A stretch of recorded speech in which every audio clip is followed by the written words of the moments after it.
আসসালামু আলাইকুম রহমতুল্লাহি ওবরাকাতুহ। ইন্নাল হামদুলিল্লাহ ওয়াসসালাতু ওয়াসসালামু আলা রাসূলিল্লাহ ওয়া বা'দ। প্রিয় দর্শক, কাছে দূরে বিশ্বজুড়ে যে যেখান থেকে এই মুহূর্তে দেখছেন, মাহে রমজানের ২৭ আমল অনুষ্ঠানটি নিবেদন করছে মোজো। প্রতিদিন আমরা একটি করে আমল শিখছি এবং আমাদেরকে গুরুত্বপূর্ণ আয়োজনে পুরো রমজান জুড়ে সময় দিচ্ছেন আস-সুন্নাহ ফাউন্ডেশনের সম্মানিত চেয়ারম্যান শেখ আহমদুল্লাহ। আসসালামু আলাইকুম রহমতুল্লাহ বরাকাতুহু। ওয়ালাইকুম আসসালাম রহমতুল্লাহ বরাকাতুহু। উস্তাদ কেমন আছেন? আল্লাহ শুকর, আলহামদুলিল্লাহ। আপনাকে স্বাগত জানাচ্ছি আমাদের আজকের এপিসোডে। আজকে আমরা কোরআন পরস্পরকে শোনানো এবং বুঝে পড়া, এটা নিয়ে আপনার কাছ থেকে গুরুত্বপূর্ণ আলোচনা শুনতে চাইব।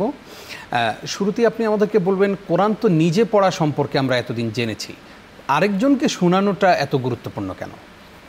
ধন্যবাদ আপনাকে। খুবই গুরুত্বপূর্ণ এবং আমার মনে হয় আমাদের সম্মানিত দর্শক শ্রোতাদের অনেকের কাছেই নতুন একটা ইস্যু। আমরা রমাদান মাস ব্যাপী কোরআন তেলাওয়াতের কথা শুনেছি, এমনকি কোরআন তেলাওয়াত তারাবির নামাজে হাফেজ সাহেবদের কাছ থেকে শোনার কথাও শুনেছি, কিন্তু পরস্পরকে শোনানো বা শোনাশুনি করা, এইটা বোধহয় প্রথম অনেকেই হয়তো শুনেছেন। নবী করিম সাল্লাল্লাহু আলাইহি সাল্লাম রমাদান মাসে জিবরিলের সাথে আমলটি করতেন। তিনি জিবরিলের সাথে ওকানা ইউদারিসুহুল কোরআন, রমাদান আসলে জিবরিলকে তিনি তেলাওয়াত করে শোনাতেন, আবার জিবরিল তাকে তেলাওয়াত করে শোনাতেন আলাইহিস সালাম। তো এই যে কোরআন শোনাশুনি করা, এটা নবী সাল্লাল্লাহু আলাইহি সাল্লামের মধ্যে ছিল এই আমলটা। আর এমনিতেও সাহাবীদের মধ্যে এই আমলের চর্চা বিভিন্ন সময়েও ছিল, শোনাশুনি করা।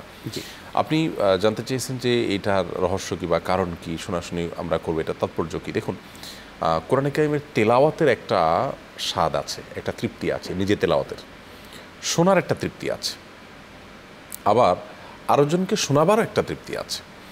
তো এই জন্য কোরআনকে বিভিন্নভাবে আমাদের চর্চা করা উচিত এবং তেলাওয়াতের পাশাপাশি কোরআনের অর্থ বোঝা, কোরআনের মর্ম উপলব্ধি করার চেষ্টা করা, ব্যাখ্যা বিশ্লেষণগুলোর জানার চেষ্টা করা, এটার আলাদা মাত্রা এবং গুরুত্ব আছে। এবং বলতে গেলে কোরআনের নাজিলের মূল উদ্দেশ্যই হলো সেখান থেকে আমাদের গাইড গ্রহণ করা, গাইডলাইন নেওয়া, পথনির্দেশ নেওয়া, যেটার জন্য কোরআন আমাদেরকে বোঝা দরকার। এই বোঝার প্রয়োজনেই কিন্তু আমাদের অর্থ ব্যাখ্যা এগুলো পড়তে হবে। অতএব রমাদান জুড়ে আমাদের কোরআন কেন্দ্রিক যত আয়োজন হবে সেটা বিভিন্নভাবে হওয়া উচিত। একে তো আমি সুন্দর করে তার তিলের সাথে কোরআন তেলাওয়াত করব মহব্বতের সাথে, দ্বিতীয়ত হলো কোরআন আমি শোনার চেষ্টা করব মাঝে মধ্যে, তৃতীয়ত হলো মাঝে মধ্যে আমরা পরস্পরকে শোনাশুনি করব, যেটা তখন বললাম পরিবার সদস্যদের সাথে হতে পারে, আর চতুর্থত হলো কোরআনে কারিম আমরা বোঝার চেষ্টা করব, অর্থ এবং ব্যাখ্যা একটা সময় আমরা বোঝার চেষ্টা করলাম। এর জন্য একটা ভালো আইডিয়া হতে পারে, প্রতিদিন তারাবিতে যে পরিমাণ তেলাওয়াত হবে বা আমি নিজে যে পারাটা তেলাওয়াত করব, তার আগে বা পরে তার সারসংক্ষেপটা বা তার অর্থটা আমি একটু চোখ বুলিয়ে দেখে নিলাম, একটু ভাবলাম, সম্ভব হলে পাঠচক্র করলাম বাসা বাড়িতে। শোনাশুনির মধ্যে পাঠচক্রটাও হতে পারে। ধরুন পরিবারের 5 জন সদস্য আছেন, আজকের যে পারাটা তেলাওয়াত হবে এই পারাটা একজনে 2 পৃষ্ঠা, আরেকজনে 4 পৃষ্ঠা করে তেলাওয়াত করলেন। যিনি যেটুকু তেলাওয়াত করলেন তিনি ওইটুকুর সামারিটা, ওই 2 পৃষ্ঠা কী আছে বাংলা ইংরেজি কোনো বইয়ের সাহায্য নিয়ে, তাফসিরের সাহায্য নিয়ে অনুবাদটা দেখে তিনি সেটা বললেন, আবার আরেকজন বললেন। এভাবে যদি পরিবারের 2-4 জন সদস্য মিলে তারা খাবার টেবিলে বা কোথাও বসে একসাথে চর্চা করেন, তাহলে আপনি দেখবেন যে পুরো বাসাটা কোরআনময় হয়ে যাবে এবং প্রত্যেকের অ্যাটেনশন হবে। আমি 2টা পৃষ্ঠা পড়ে একটা বা 2টা বা 3টা পয়েন্ট বললাম যে এই 2 পৃষ্ঠা আল্লাহ এই বার্তা দিয়েছেন, আপনি দেখা গেল সেখানে আরেকটা বার্তা যোগ করবেন, আরেকজন আরেকটা বার্তা যোগ করবে, আবার আপনারটা থেকে আমি একটা কিছু জানবো। এতে পুরো বাসার ভিতরে কোরআন চর্চা একটা দারুণ পরিবেশ তৈরি হবে।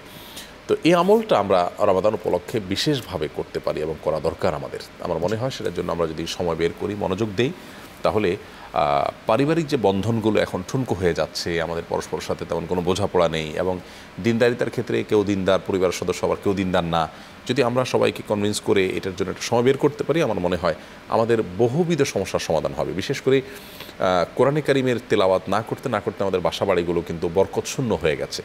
অতএব আমরা কোরআনের এই আয়োজনকে, বিবিধ আয়োজন, নানাবিধ আয়োজনেরকে যদি আমরা ঠিকমতো করতে পারি, আমার মনে হয় বাসা বাড়িগুলো অনেক বরকতে পরিপূর্ণ হতে পারে ইনশাআল্লাহ। শেখ, আমরা জানতে চাই আপনার কাছে যে কোরআন আমরা একজন আরেকজনকে শোনাবো, এখন আমি যদি বাংলা উচ্চারণ দেখে দেখে কোরআন পড়ি এবং সেটা যদি শোনাই, তাহলে কি সওয়াব হবে নাকি সওয়াবের পরিবর্তে গুনাহ হবে?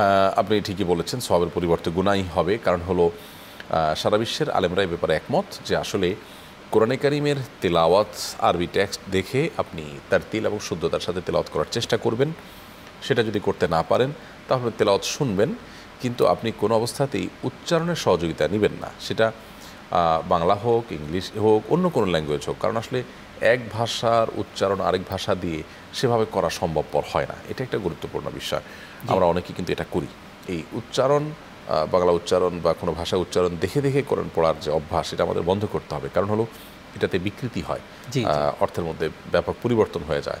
আরবি প্রত্যেকটা বর্ণকে বাংলা কোনো বর্ণ প্রতিবর্ণ দিয়ে আপনার হুবহু উচ্চারণ করা যায় না, সেক্ষেত্রে অর্থের ভিতরে বিকৃতির সম্ভাবনা চলে আসে। জন্য এটা অ্যাভয়েড করতে হবে আমাদের। জি, সহকর্মীদের মধ্যে আমরা কিভাবে এই আমলটা করতে পারি? আমরা তো অফিসে চলে আসি, অফিসের মধ্যে অফিসে আমাদের নানাবিধ আড্ডা হয় নিশ্চয়ই। আমরা অনেক রাজনৈতিক, দেশের পারিপার্শ্বিক বিভিন্ন ইস্যু নিয়ে কিন্তু আলাপ করি। সেক্ষেত্রে অফিস কলিগরা যদি চান যে নামাজের পরে 2 মিনিট 4 মিনিট নিশ্চয়ই সংশ্লিষ্ট কর্তৃপক্ষের অনুমোদন সাপেক্ষে কিংবা নিজেদের ডেস্কে কাজের ফাঁকে যখন তারা একান্ত আড্ডা মারেন, কিংবা যখন তারা গাড়িতে আসা যাওয়া করেন, আজকে তারা বেশ সারসংক্ষেপটা নিয়ে আমরা আলোচনা করি, অথবা আজকে আমরা একটা সূরা, একটা আয়াত নিয়ে আমরা একটু পর্যালোচনা করি, আমরা একটু কথা বলি। এই পাঠচক্রটা বা এই যে আপনার গ্রুপ স্টাডিটা, এটা খুবই ইম্পর্টেন্ট। আমি মদিনাতে মসজিদে নববীতে আমলটা দেখেছি। একেবারেই মদিনার অরিজিনাল যারা বাসিন্দা, এদের মধ্যে থেকে 1-2 বৃদ্ধ মানুষকে আমি দেখেছি যে তারা আরও কয়েক দেশি মানুষের সাথে ঠিক রওদা রিয়াদুল জান্নাহ যেটাকে বলি আমরা, অনেক আগের কথা, সেখানে 3-4 জন গোল হয়ে বসে একটু একটু করে একজন তেলাওয়াত করছেন, এরপর আরেকজন করছেন, এভাবে করে করে তারা মানে গ্রুপ স্টাডির মতো করে করছেন। এটা আমাদের সমাজ থেকে বিদায় হয়ে গেছে অনেকটা। জি জি। তো এইটা আমরা সহকর্মীদের সাথে চলতি পথে, গাড়িতে, অথবা আপনার অফিসে কোনো একটা টাইমে আমরা ডিসকাশন করতে পারি। চাইলে আমরা আজকাল অনলাইনেও এই কাজটা করতে পারি, বিভিন্ন গ্রুপ করে সেটা নিয়ে চর্চা করতে পারি। আসন্না ফাউন্ডেশন থেকে আমরা যে কোরআন প্রতিযোগিতার অ্যারেঞ্জ করেছি এবং সেখানে বিপুল পরিমাণ পুরস্কারের ঘোষণা দিয়েছি, এটাই লক্ষ্যে যে মানুষ যাতে কোরআন অর্থ সহকারে বুঝে পড়ে, সেই জন্য আমরা লক্ষ লক্ষ টাকার পুরস্কার, 3 জন কোমরা কোরআন, এই পুরস্কারগুলো ঘোষণা দিয়েছি। শুধু কোরআন অনুবাদ সহকারে রমজানে কেউ পড়বে, আর রমজানের শেষের দিকে এসে 25-26 রমজানের দিকে ফজর পরে অনলাইনে একটা কম্পিটিশন অংশগ্রহণ করবে। তো এইটা আমাদের সহকর্মীদের মধ্যে, পরিবারের সদস্যদের মধ্যে অনলাইনে বিভিন্ন গ্রুপ করে আমরা করতে পারি। জাযাকাল্লাহ খাইর উস্তাজ, আজকেও আপনি কষ্ট করে সময় দিলেন, সেজন্য আপনাকে ধন্যবাদ জানাচ্ছি। ধন্যবাদ আপনাকে। প্রিয় দর্শক, এতক্ষণ যারা আমাদের সঙ্গে ছিলেন, আসুন আমরা পরস্পরকে কোরআন শোনাই, নিজে কোরআনটাকে বিশুদ্ধ করি। আল্লাহ সেই তৌফিক দান করুক, আমিন। আপনারা দেখছিলেন মোজো নিবেদিত মাহে রমজানের 27 আমল। আগামীকালকের পর্ব দেখবার আমন্ত্রণ জানিয়ে আজকের মতো এখানেই বিদায় নিচ্ছি। নিজাম বিন মুহিব। আসসালামু আলাইকুম ওয়া রাহমাতুল্লাহি ওয়া বারাকাতুহু।